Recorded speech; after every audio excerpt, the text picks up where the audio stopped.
Welcome back to Strictly Casual. Today we're going to be talking about some of the best trilogies of all time and why they're our favorites, as well as how much of an impact they have on culture and why we love them so much. So here are some of the categories on how we're going to be breaking down the video. We have cultural impact and how much relevancy they still have today, how they connect to each other and how the story is in continuity, how they connect the story arc, as well as where we rank each one within the trilogy. So without further ado, let's go ahead and start off with you, Vincent. What is one of the trilogies that you brought today? You know what? This is easy. Ryder, you came to me about this video, and the number one thing that popped up in my head, I grabbed the golf ball, I put it on the tee, and I'm getting ready to swing, baby. It's God. Lord of the Rings. It's just, I just watched it again Just recently.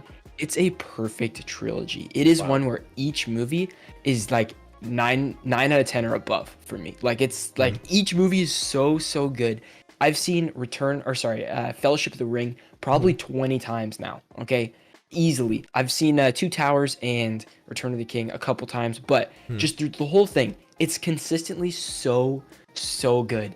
Just every single thing about it. The story, the values, the themes of Lord of the Rings are very deep. So good. There's like a surface, there's the surface level, like, okay, this is cool, like medieval, like fantasy world storyline with like cool action. But if you go deep, like the symbolism of the ring and like what it does to people, like the obsession and fear themes in it, like all this stuff is like timeless. These themes that J.R.R. Tolkien wrote back in the day. And I just think that this series will never go away. And one of the ways I know this, okay, this is the cultural impact, is reddit.com/LOTR memes. Lord of the Rings memes on Reddit is one of the biggest subreddits on Reddit, and it is so active at all times. Now, you're seeing these things here, but they go everywhere. I see them. I log on to Facebook, okay? Every once in a while, you know, I might click on the Facebook app. What's popping up there? A Lord of the Rings meme. I don't even follow anything with Lord of the Rings on Facebook. I'm only on there to check like things I'm tagged on, and I'm still seeing it. Twitter, everywhere. It's the same famous scenes and stuff, and they are used in new meme ways. It's always there. I'm always seeing Lord of the Rings, even if I'm like not watching it. Gandalf, right? When he's bobbing his head. Oh, Music. so That's good. classic. I've seen that so many places. Yeah. I will say, I just rewatched them like literally a couple weeks ago, and some of the effects I would say don't necessarily hold up. But at the time in like the early 2000s, like I think it was 2001 through 4 when they came out, or 1 through 3. Yeah, 2001 to 2003. Like those effects were like beyond cutting edge at that time. Like seeing Golem and Schmeagol walk around and stuff like that's that motion capture that Andy Serkis did was mind-blowing for the time. Are you kidding me? The fight scenes hold up, the characters hold up.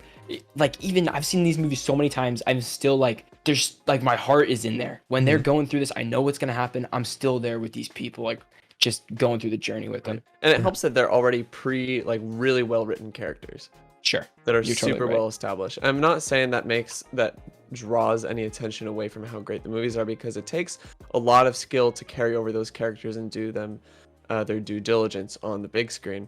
They have a lot of good material to go off of, which doesn't lessen how great the trilogy is. I wish if I had seen the Return of the King, I would probably say Lord of the Rings is also my favorite as well. But so here's my story with Lord of the Rings. I've watched the Fellowship of the Ring about probably 8 times. I've watched the Two Towers about 8 times, because every time I go, all right, I'm gonna do it. And I have all 3 movies in their extended cuts, but I watch one and I'm like, I need to take a nap after. It's a journey. It's always by myself, so I have no accountability whatsoever. So I'm always going into it thinking that I can finish this massive trilogy all by myself, and it just never gets done. Return of the King is tied with the Titanic for the most Oscars in a single year. Yeah, for winning the most. That's crazy. That's another point I was gonna bring up when it comes to I came into Lord of the Rings and The Hobbit and all that really late, and I didn't realize the impact of it until I heard about the awards that it had, because I didn't realize it was such a Academy Award winning film that it had all these awards and it was so recognized. I thought it was more just a fantasy cult phenomenon that everybody loves it because of the lore behind it. I didn't think it was so like it's not a masterfully made film that like gets critical praise. But I mean, I looked them up and I was like, oh man, I have to see these, and that's when I bought the Blu-rays and I checked them out. But I haven't seen the third one, I believe, but I've seen the first and second one a couple times, and I think the journey. I know, to watch Return of the King, because there were a lot. Like you really it's have the to best take time. one in the I know it's the best movie in the trilogy, I know it's one of the best movies of all time. It's, to me, like Fellowship and Return of the King are so different because like Mhm. Fellowship is the beginning. I love seeing everybody come together, and it's the only movie pretty much where everybody's together until the very end of Return of the King because they all kind of split off into their own stories. That's why, like, for me, I think Fellowship is number one just because it's so rewatchable. It's, you can just rewatch it whenever at any point. And then Return of the King is like so close. The ending of Return of the King hits so hard, and then it's like Two Towers is like below for me. But Okay.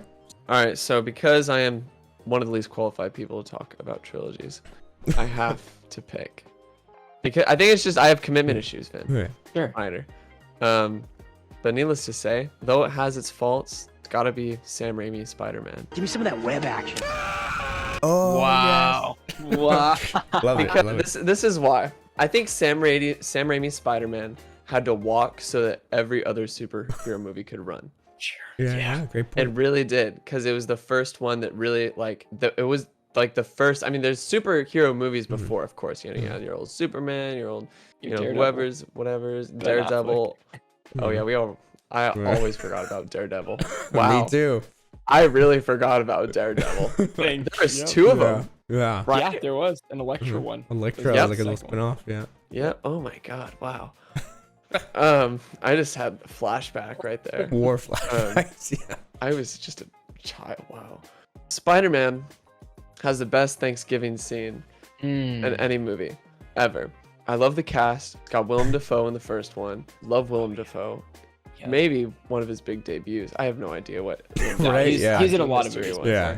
I mean, people still say that Spider-Man 2 is the best superhero film of all Right. time. Mhm. It is. I don't Only- remember the last time I've seen Spider-Man 2. Oh, but we gotta watch that trilogy. yeah. Too. Want to do a rewatch of the first three? I've seen Yeah. Spider-Man 3 so many damn times. 1 and 2 are a perfect pairing. It's like wine and cheese, dude. I Like, have nothing seen goes together Spider-Man better. 1 recently. I Wow. watched it on Thanksgiving. Yeah. How would you rank the three? How would you put them? Oh, it goes 2, 1, 3. Yeah, I'm the same way. 2, 1, 3. I don't know. Like, as much as 2 is great, like, not that I'm ranking them, but I've always Right, loved right. 3. I think a little more than everybody else has, and I feel like it's aged better for me personally, just because of the memes, right? Because it's like, True. Oh, the memes are great. and Yeah. it seems like Sam Raimi was the first to kind of embrace the kind of quirky comic bookness of it, with like, this is like you're reading a real comic book, like. But I mean, you could say that about Daredevil or Blade or any other film, but I don't know. Yeah. It just seems really like they can't honed it up. I don't know the words. You know what? But the first Spider-Man is so quotable. There's so Yeah, many yeah. great scenes in the first Spider-Man of when he's is ready. Classic age. There's a scene where he's on top of the building and he's trying to figure out how to make his webs work. Oh, yeah. He goes, "Go web!" And Up then it he away. goes, Up and away, web! This Shazam. Yeah. Shazam. He says. And the sound it makes is serotonin. Yep.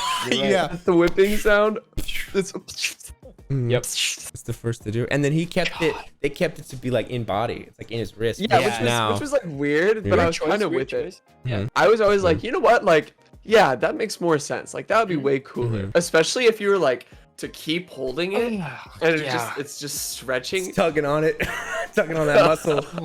Yeah. But it's pretty cool because, you know, when it comes to the arc wise, you really see how Peter Parker develops as a person too, from like that nerdy high school kid to being more confident in himself. That's what I loved about it, because yes, he was always trying to fight for Mary Jane, but you see him more love himself, especially in Spider-Man 3 when he has Venom on him and he's like, I need to be a better person, you know, I'm trying to fight for Mary Jane, but I gotta think about me. And I Which think is like, that's huge. It's right? really interesting when you put in the context of all three movies, because in the second movie, that's when Peter started to lose his powers, right? And so It's he comes huge. back and gets his powers back at the end of the movie. Then in Spider-Man 3, he still feels this need to like make up for something, like that he's missing some sort of power to save everybody or to just do his job better, you know, whatever it is. Just, I think that the greatest plot in superhero movies, like, that you can have is the balance between being a superhero and being a real person. Yes. I think like that, you see that in the original Superman stuff, like with Christopher Reeves,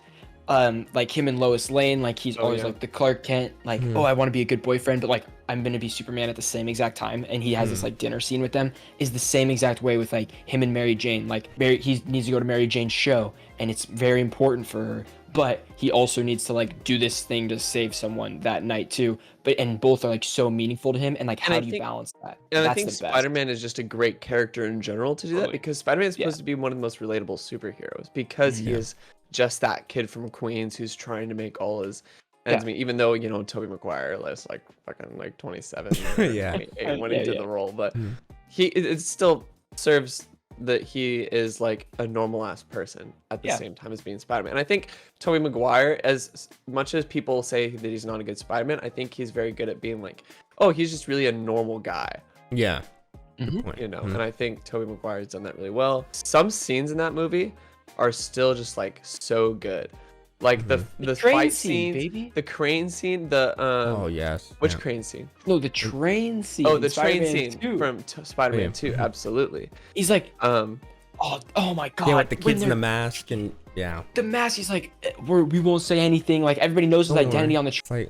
We won't say anything. Like, you're a hero, and they're like carrying him over their heads, like to the back of the train. Powerful. Oh my god! And apparently, I saw a fact that those kids were apparently Tobey Maguire's brothers, or his brothers-in-law, stepbrothers from his from a different. So it was like more emotional for him that like they were giving it to him. Like, wow. Yeah. Finally, I want to get into Back to the Future. This is my trilogy that I'm choosing, and I think it's one of the greatest because time travel. No, probably not because of time travel. Time travel. No, I mean, you guys know I love time travel, but I think the reason why this is such an important trilogy is, yes, the cultural relevance and the impact that it has when it comes to cosplay of Doc and Marty. There's such, standout characters that you want to, the costumes all pop, and they're not really normal guys. I feel like this story is kind of like, it's more amplified than realism, of course, because it is a fictional story, but the characters really pop out. And you have the DeLorean, of course, which we know is one of the most iconic film cars of all time. I mean, a lot of people try to find, you see it at Comic-Cons, and people try to find DeLorean to customize it to be the time travel DeLorean. The impact is huge because of the music and because of the story that we have. And I think a lot of movies have tried to replicate it, and they use the time travel methods of, hey, so when you have movies with time travel, are you following the Back to the Future time travel, or are you following something else? And that's always used as kind of a grounding point for time travel in movies, which has been a huge thing in film. We've seen time travel plenty of times, and I think they kind of opened the door for that. And it's one of Endgame. Yeah, Endgame really quoted one of the biggest examples. Yeah. And I always love to in time travel movies when you can have another, like the second film where he goes back to the first one, where it's another POV of the same scenes, but just from a different angle. I love that stuff because it's like, talk about the third one though. Yeah, I feel like you could kind of say the continuity is there because it's so like out of left field. Guys, this might be a hot take. Back to the Future 3 is the best Back to the Future. You're insane. Really? You're out of your goddamn mind. Nope. You guys are crazy, bro. The train scene in Back to the Future 3, they have to get the train to be fast enough, and their track's about to run out. It is a good point. They're like, dude, it's insane. It's so good.